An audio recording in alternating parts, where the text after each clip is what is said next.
How's it going, everybody? Welcome to week 7 here. Moving right along. Yeah, we're also in this new phase of the course of sort of empires and epics. And we kind of moved away from civilizations. Hopefully, everybody now has a better idea when we say civilization, sort of what we mean, sort of the features of that are are typically associated with rivers and based around their trade, and they have cultures and obviously religions, various things like that.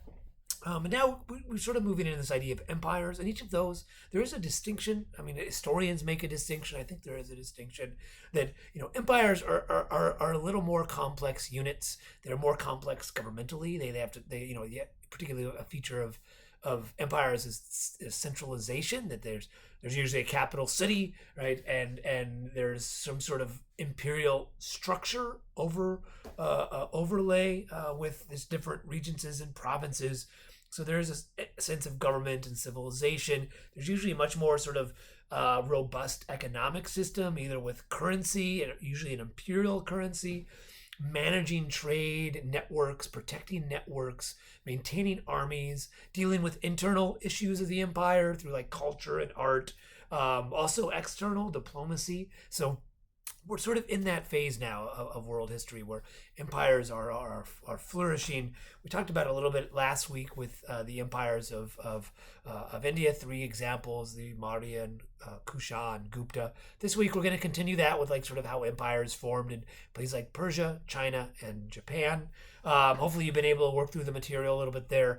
Persia, and this is a good example. I mean, the Persian Empire stretched from all the way from the Indus River to the Nile, and so that's 3 civilizations that it's assumed into its imperial apparatus.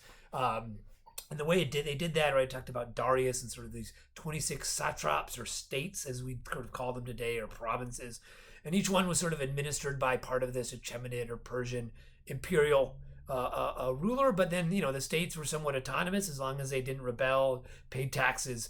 Things would go okay, but you can kind of see how that sort of centralized forms are there. And then with that, there's this, these states, these empires can build things like roads. The Persian Royal Road is very important. Again, that crosses Iran all the way into what is now Anatolia or Turkey. So, and these roads, as the lecture talked about, help communication, post offices, moving of peoples, militaries, economies, traders, all of that stuff. So we talked about Persia. Same can kind of be said in China. We talked about the Chinese empires that after the end of the Zhao, the China was sort of broken apart. Nobody had the mandate of heaven to unify it. Some of the issues of there, that's where Confucius, I gave a little video about Confucius and some readings of Confucianism that some people say, what's going on? Why is there no social harmony? How come we can't work together? Confucius comes up with an idea of how to maintain this harmony, particularly through Junzi, the concept of the Junzi, the sort of cultivating oneself to be a good person. If you do that within the confines of your family, particularly husband, father, son, or parents, children, I guess better now, and then that sort of continuity will in the private sphere will emulate the public apparatus of subject to ruler, right? And if there's a relationship there, society will be good. Taoism also says, hey, yeah, great, that's good, but human systems are always flawed. There is a system of harmony that already exists, this natural harmony. So maybe we should look into nature as a way in which to organize ourselves. Be like water, both hard and soft. So those kind of readings give you a little background of there if you're interested. To learn more about the kind of ideas that were coming out of that shaped the Qin dynasty. One of the first ones, Shi Huangdi was able to unify it, though he did it very authoritatively, emphasize this idea of legalism, which was sort of another idea come around that the state was what brought harmony, and he did. He unified China and made it, I don't know if you'd call it harmonious, but definitely united. Put together a lot of land reforms, started building the Great Wall. The problem was he really suppressed a lot of any internal issues. So another aspect of empires is internal, how to keep things running internal, and also externally, how to deal with neighbors and possible threats. After he died, a lot of the people he had suppressed kind of rose up and said, we don't want this, but it instituted this unity, did institute the founding of the Han Dynasty, which is sort of the main cultural empire of China. A lot of people say the Han Chinese dates back to this period. Now, the lectures talk about the Han. I'm not going to get into too much here. And then Japan, Empire of Japan. We left Japan with Jomon, and then through these introductions of stuff during the Yayoi and Kofun period, you get this imperial family that emerges, and also this religion of Shintoism, which we also talk about in the Amaterasu story of how Amaterasu is related to the Japanese imperial family. That's a summary of that. So hopefully you'll work through that material. A lot to cover this week, but it's empires. There's a lot of world history to be had. The other thing I hope people are working on as well is also their epic essays. So again, last week, if you're still kind of unclear about what the epic essay is, go back to last week. I have the guidelines are there. Take a look at them. This week, and again, hopefully everybody's picked their epic. I try to give a little bit of feedback back. Mainly, my main feedback at this point is start reading the epic, and two, a lot of these epics are quite long. I mean, that's what the word epic means, long and big. So I don't expect everyone to read like the entire Bible in 3 weeks, but pick a story or pick a chapter from these, something. So kind of get an idea of what the epic is in general, particularly the historical context when it was written, and then focus, particularly for the cultural significance. You can maybe focus to a chapter of the Iliad or the Odyssey or the Kumulipo, these kind of things that you're hopefully encountering. So and then this week for the peer review, so I put everyone into groups. You can find that on the discussion post there. Please do take a look at that.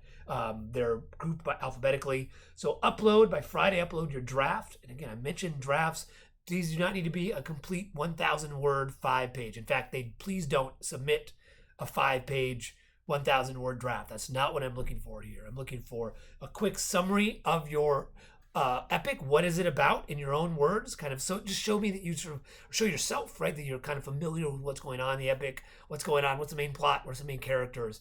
Again, this epic essay is not 1,000-word summary of your essay. That's not what of your epic. That's not what this assignment is. So use this as a kind of an example of how to like summarize that in a paragraph form.